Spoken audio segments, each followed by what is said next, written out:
Section 2.2, power rule. Today, exponentials. So we're looking at that base of E. If you recall, E is a number.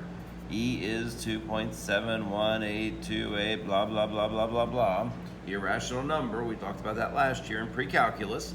Today we're looking at the derivative of e to the x, or the function e to the x. So how do we find the derivative of e to the x? So this is going to be a special case.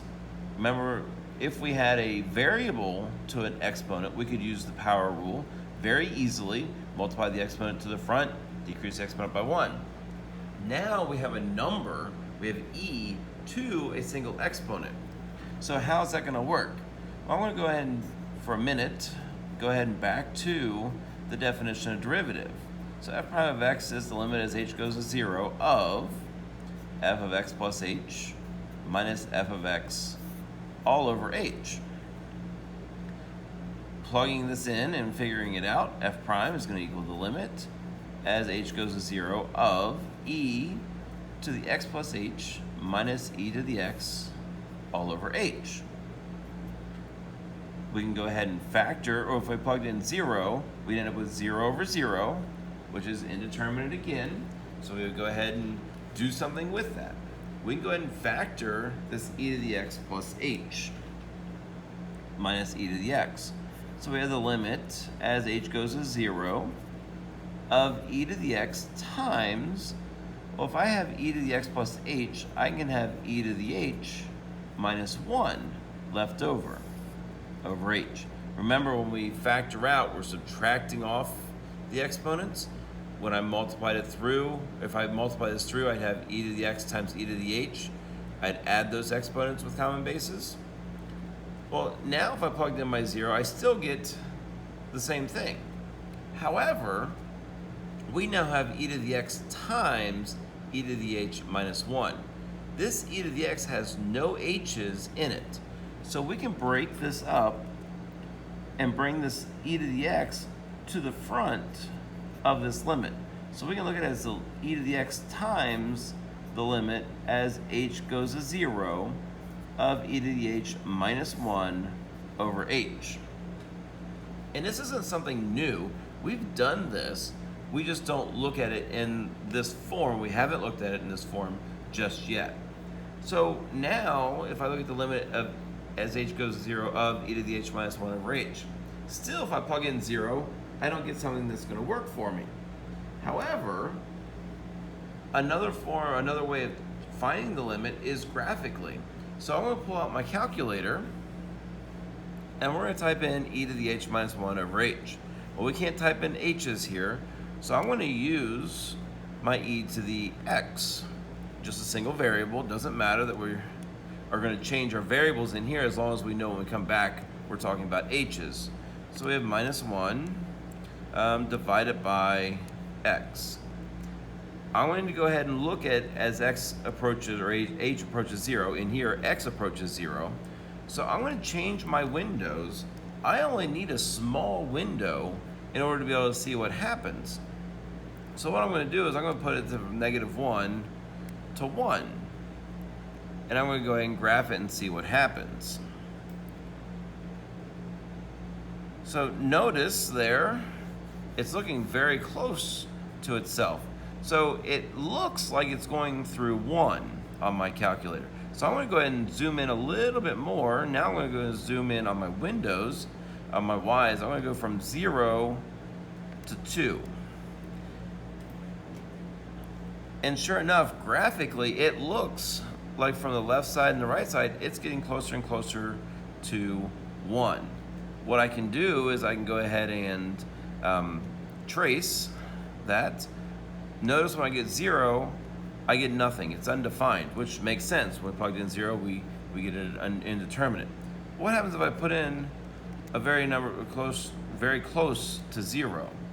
So notice it's very close to 0. I'm at 1.000005. So that tells me it's very close to 1. So coming back here, I have e to the x times. This limit is approaching 1. So I have e to the x times 1, which gives us e to the x. So my derivative is e to the x. What? You're right. the derivative of e to the x is e to the x. We don't have to do anything. So we know that the derivative of e to the x is e to the x. We just got to know that the derivative of e to the x is e to the x. Who makes this stuff up? But there's the proof. So, some examples. f of x equals 2x plus e to the x minus 3. Our derivative of 2x is going to be 2. Derivative of e to the x, remember, derivative of e to the x is e to the x. And then derivative of negative 3 gives us 0. There's our derivative. What happens if we have a number in front? Remember, that's just a constant. So 5 times e to the x tells us that we're going to take 5 times the derivative of e to the x. Derivative of e to the x is e to the x. Derivative of negative 3x is 3. Derivative of 2 is nothing. And there's our derivative. Can we find the equation of a tangent line at a specific point? Well, sure we can. First thing we're going to do is go ahead and find f prime of x. Derivative here is 1 plus e to the x. Plug in 0 to find the slope at 0, so we get 1 plus e to the 0. E to the 0, anything to the 0 power is 1, so I get the derivative of 2, or the slope of 2. I can go ahead and find my y value. Y is going to equal 0 plus e to the 0, which is 1. So I have my point, 0, 1. I have my slope. I can write my equation. Y minus 1 equals 2 times x minus 0. Finally, example 4, we want to determine the points of any, if any, at which the graph of the function has a horizontal tangent line. So what does a horizontal tangent line mean? A horizontal tangent line is going to look something like this. And then maybe this will be our graph there. Well, what do we know about a horizontal tangent line?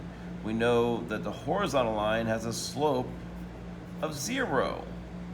So I want to know when the slope of this equation is going to be 0. So I'm going to find f prime of x. That gives us negative 2 plus e to the x. I want to know when it's equal to 0, so I'm going to set it equal to 0. And I'm going to solve for x. Oh my goodness, how do we solve for x in an exponential? Well, we're going to add 2 to both sides. And then what gets rid of that x in the exponent? We can take the natural log of both sides. So we get the natural log of e to the x. Remember, the natural log and e, they are inverses of each other. So if we want, we can bring this x to the front. So we have the natural log of 2 equals x, natural log of e.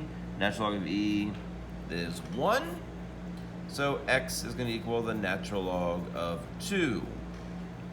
That gives us our x value. Can we find the y value? Why, absolutely we can. We can plug this in. F of the natural log of 2 is going to equal negative 2, natural logs of 2, plus e to the natural log of 2. Remember, e's and natural logs are inverses of each other.